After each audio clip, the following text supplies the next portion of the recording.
Okay, it's another morning and another day in the life of Grooming Keller, because this is your life now, and it is just what it is.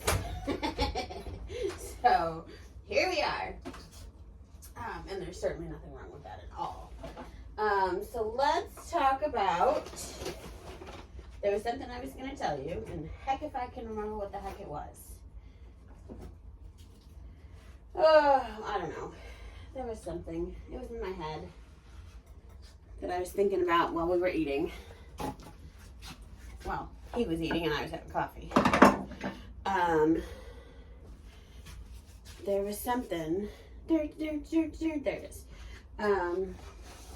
What was I going to tell Mommy Keller? I don't know. That's a very nice fit. It's beautiful. Thank you. Shoot, man. I'll think of it at some point, I promise. Hi. Okay.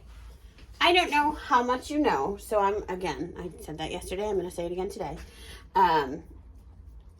So this time I did put down a blanket for him to stand on. Hopefully it'll make it a little easier for him. Let's talk about brushes. Okay. I don't know how much you know, so I'm just going to go through them really quick. No big deal. We talked about this yesterday. This is your slicker brush. This is the brush that you're going to use to brush him on a daily basis because it's going to get through his hair. Generally, if you find a knot or if you find a mat, you're going to want to take your comb to it. And you're looking for something real wide-toothed. Okay. It doesn't want to come out.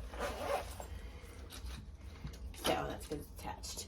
So this is your typical comb. We're not necessarily going to brush him with this. We're just going to fix mats with it, okay? That's not going to do you squat for brushing. This is your small slicker brush for his size. Obviously, it's really helpful. But that big one doesn't hurt anything either. It just depends on what you want to do. Today, we're even less resistant to this, so that's awesome.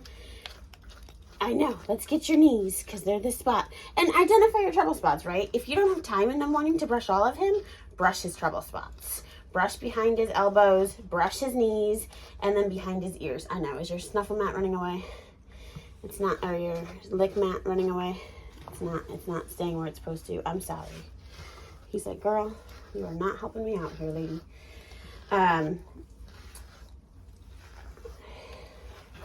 Oh, that's very nice. What a good boy. Yes. Front toes. I know. He's like, man, I really don't like it when you brush those. But we have to brush them. It's important. I am very keep the hair out of their eyes type person. Everybody's different. You can grow it out and pin it up. You can give them a mohawk. You can have it cut short. It doesn't matter. Okay. But very much eyes out of the face because then you can see what he's looking at and he can very much make eye contact with you. If there's hair in his face, he can't see you. He's not designed like a cow to have hair hanging out into his face with eyes on the side of his head. It's just not what they do. And dogs that have fringe in front of their face, it's just not, it just depends on the dog, but these guys are not designed to have that. So it doesn't protect them from anything. It's just obnoxious for everybody involved. Okay. This is a really nice brush for if he's struggling with the slicker brush, but it's only going to do surface, right? It gets absolutely nothing against his skin unless you use it backwards, in which case you can use it backwards, but then he looks goofy. But this is not going to do you any good to get against his skin. That's what your slicker brush is for, okay? The longer his hair, the bigger your slicker brush is going to need to be. This one has very slight bend in the bristles, whereas this one has a much more obvious bend in the bristles, and of course is much longer in comparison, and therefore much more able to get all the way to his skin. And that's what your slicker brush is for. If you decide to cut him short, he loves water and in the summer you just can't handle it anymore and you need to cut him short, this is your curry comb, and this can be used wet or dry, and you scrub instead of brush, right? this is really great to stimulate his skin, to keep him used to being brushed, and of course, to get all that soap worked down into his skin if you decide that you're going to bathe him when he's got short hair. Okay, so one of my favorite tools in the whole wide world, because I own a lot of short-haired dogs. So really important as well. Okay, again, especially at this age, it's not like you have to brush him for 15, 20, 25, 30 minutes every day. But if you can do this 3 to 5 days a week or more and make it into your routine, especially if you include his nails in that routine and cleaning out his ears and checking his teeth and all of those little things that your groomer is going to love you for, then that will help a lot. Play with his tail, because at some point his tail is going to have more hair and they're going to want to trim it. So being able to play with his tail without him losing his brain is really important. You want to concentrate without concentrating on his front feet. It needs to be something where you brush him, you pick up his front feet. You brush him some more, you pick up his front feet. You check his teeth, clean his ears, pick up his front feet, right? I'm not necessarily going to hold on to them and force him to let me hold them, but I am going to make it so that I am desensitizing him consistently with those front feet, because he does not like having them touched. And because he's a doodle, he has no choice. He has to have his front feet trimmed. He has to have his nails trimmed. He's definitely putting his feet on his snuffle mat, or his lick mat, which I think is really funny. Play with the hair in between his paw pads, right? Just consistently getting him used to, I don't know if you can see this, right? I'm just moving it backward. This is much better. And if he wants to lay down and let me play with his feet, I don't care. When he's comfortable and getting better about this, put your fingers in between his pads. Okay, he just kind of took a nibble out of my hand to tell me that he was annoyed with me. Okay, he didn't hurt me, right? I'm not gonna yell at him for that. I'm gonna let his foot go and let him go back to eating, and then I'm gonna do it again in 10 minutes or 5 minutes or whatever. Okay, so really important that becomes a very normal routine, and your groomer will thank you immensely for that. Or you will thank yourself if you're doing the grooming yourself. I highly recommend, highly, cannot stress enough, that you get yourself a halfway decent pair of clippers. This cost me less than, I think they were on sale for $35. They're cordless, they plug in, they don't do squat, but they do enough, right? This does plenty, and I have used it a lot, having all of these foster dogs and training dogs. And they're perfect for what I need, because when COVID happened, all of the groomers shut down. They were not allowed to work. They were not considered essential. So everybody had to learn to groom their own dogs, or their dogs all got matted. And then when it opened back up, nobody could get into the groomer because they had so many bookings. And it's still like that. Groomers are still booking out a couple weeks in advance, depending on the groomer. Okay, the good groomers are booking out a little later. So, routine. Your groomer will thank you for routine. Booking with a groomer consistently will get you brownie points, right? Don't tell them you'll book when you're ready for him to come in. Book when you have an appointment. So if you go in May, know that he's going to need to be seen in July or August, and you're going to book it immediately so that you know he's got another appointment, and your groomer goes, oh, thank God she's coming back, right? So that will help a lot too. And then know the basics. Know how to shave, and you can ask your groomer, especially if they don't work for corporate, right? If they're not a PetSmart groomer, if they're not a Petco groomer, if they're somebody that just has their own shop, ask them to show you. Hey, I just want to know. I want to know what I'm looking at.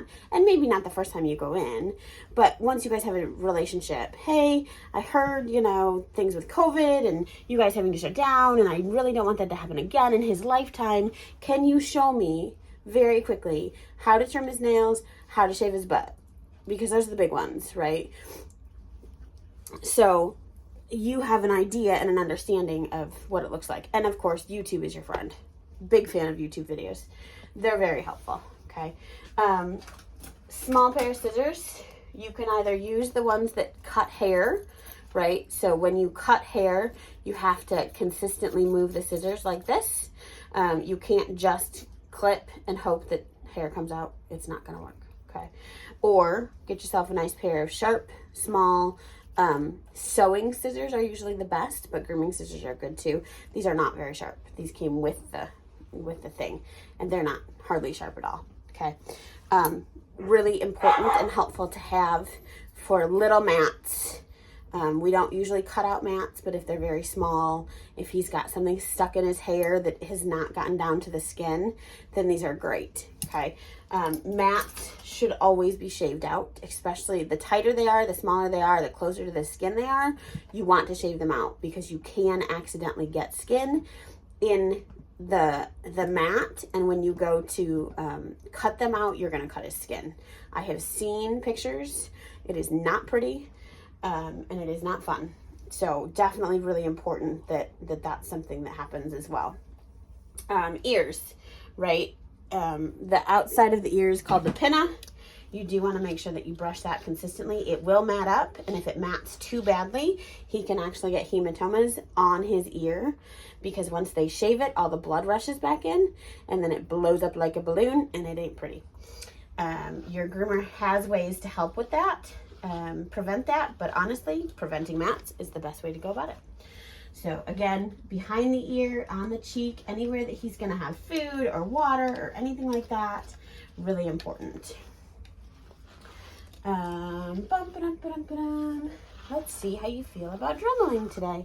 I'm really pleased. Like, he's so much better already, and this is only day 2, just because he's got his lick mat and he's focused on it. Whereas yesterday he was kind of like, hey, this is cool, but it's hard and I don't want to do it.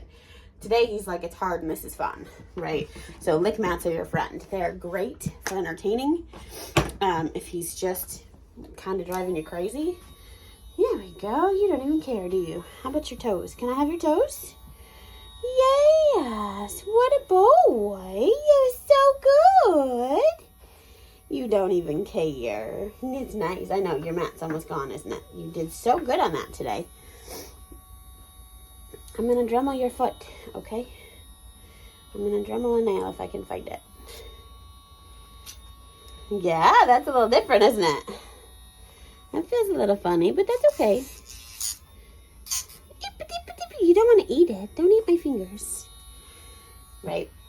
So, if the wet food is not holding his attention, Cheese Whiz and a little bit of like a natural peanut butter, no sugar, no additives, right? Just peanuts and a little bit of salt is what you're looking for when it comes to dog peanut butter. Sometimes that can hold their attention a little bit more because it's a novelty, right? Something different. But again, one nail at a time. I can do one nail a day and be pretty comfortable with that, because he's gonna get comfortable the more I do it. Where'd your nail go? There it is.